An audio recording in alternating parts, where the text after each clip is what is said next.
Assalamualaikum warahmatullahi wabarakatuh. Perkenalkan, nama saya Anissa Permatasari dari kelas 11 PLGC. Indonesia resmi memproklamasikan kemerdekaan pada 17 Agustus 1945. Ada serangkaian peristiwa penting menjelang proklamasi kemerdekaan Indonesia. Ada 5 peristiwa penting yang terjadi menjelang proklamasi kemerdekaan Indonesia, yaitu 1. Dibentuknya BPUPKI dan PPKI. 2. Pengeboman Hiroshima dan Nagasaki. 3. Jepang menyerah kepada sekutu. 4. Peristiwa Rengas Dengklok. 5. Penyusunan naskah proklamasi. 1. Dibentuknya BPUPKI dan PPKI, Badan Penyelidikan Usaha-Usaha Persiapan Kemerdekaan Indonesia (BPUPKI) atau Dokuritsu Junbi Chosakai resmi dibentuk oleh Jepang pada 29 April 1945, bertepatan dengan hari ulang tahun Kaisar Hirohito. Sebelum membentuk BPUPKI, Jepang tengah dalam kondisi terdesak karena kalah di Perangan Asia Pasifik pada akhir 1948. Di sisi lain, rakyat Indonesia pun kian gencar melakukan pemberontakan di berbagai daerah untuk menuntut kemerdekaan. Untuk keluar dari kondisi terdesak itu, Jepang akhirnya memutuskan memenuhi janji memberikan kemerdekaan kepada rakyat Indonesia. Langkah awal yang diambil Jepang untuk memenuhi janji tersebut adalah dengan membentuk BPUPKI. Meski Jepang sebenarnya memiliki motif lain dalam pembentukan BPUPKI, yaitu menarik simpati rakyat Indonesia dan mempertahankan sisa-sisa kekuatan mereka. Akan tetapi, rencana Jepang tidak berjalan dengan baik.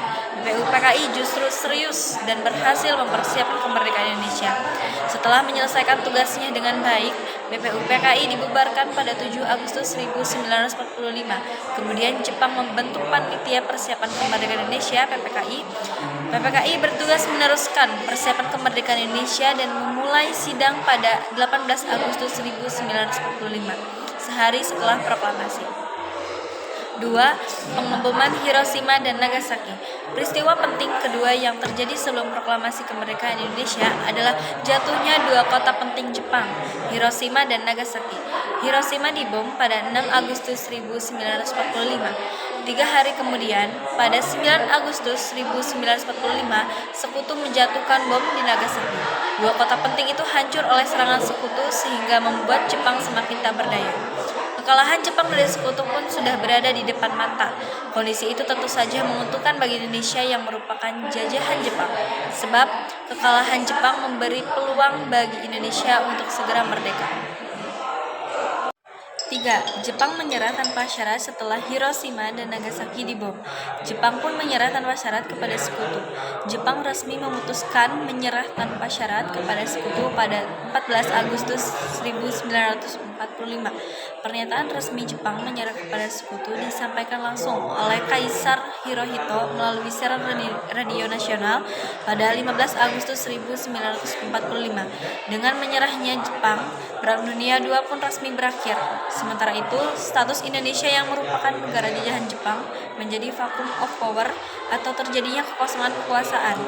Jepang sebenarnya berusaha mencegah agar berita mereka menyerah kepada sekutu tidak sampai ke Indonesia. Namun, salah satu tokoh Indonesia yakni Sultan Syahrir telah mendengar kabar Jepang menyerah tanpa syarat kepada sekutu. Syahrir pun segera menyampaikan kabar tersebut kepada golongan muda yang kemudian bergegas mendesak 2 tokoh penting bangsa Indonesia, Soekarno dan Muhammad Hatta, untuk segera memproklamasikan kemerdekaan. 4. Peristiwa Rengas Dengklok. Setelah mendengar kabar Jepang menyerah tanpa syarat kepada sekutu, golongan muda mendesak proklamasi kemerdekaan Indonesia segera diumumkan. Namun, golongan tua berpendapat bahwa proklamasi kemerdekaan Indonesia sebaiknya dilakukan secara terstruktur dan mendapatkan pengakuan dari negara lain. Perbedaan pandangan itu kemudian membuat golongan muda berinisiatif menculik Soekarno dan Hatta ke Rengas Dengklok pada 16 Agustus 1945. Soekarno dan Hatta dibawa ke Rengas Dengklok demi menjauhkan 2 tokoh penting bangsa Indonesia itu dari pengaruh Jepang. Penculikan Soekarno dan Hatta oleh golongan muda ini disebut sebagai peristiwa Rengas Dengklok.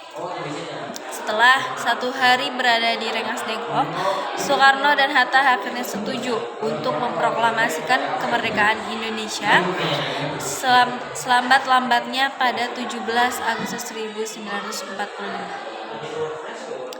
Penyusunan naskah proklamasi dari Rengas Dengklok, Soekarno dan Hatta dijemput oleh Ahmad Suparjo, kemudian dibawa kembali ke Jakarta. Setibanya di Jakarta, pada dini hari tanggal 17 Agustus 1945, mereka singgah di kediaman Laksamana Tadashi Maeda untuk merumuskan teks proklamasi. Penyusunan teks proklamasi kemerdekaan Indonesia terjadi di ruang makan rumah Laksamana Maeda. Di sana, Soekarno, Hatta, dan Ahmad Suparjo merumuskan teks proklamasi dengan disaksikan Sukarni, BM Diah Sudiro, dan Sayuti Melik. Perumusan teks proklamasi di rumah Maeda juga disaksikan satu tokoh Jepang, yakni Miyoshi, yang merupakan orang kepercayaan Somobutsu, Mayor Jenderal Nishimura. Sementara itu, tokoh-tokoh lain, baik dari golongan tua maupun muda, menunggu di serambi muka rumah Laksana Maeda. Rumusan teks proklamasi ditulis tangan oleh Soekarno. Adapun penyusunan konsep teks proklamasi selesai saat menjelang subuh.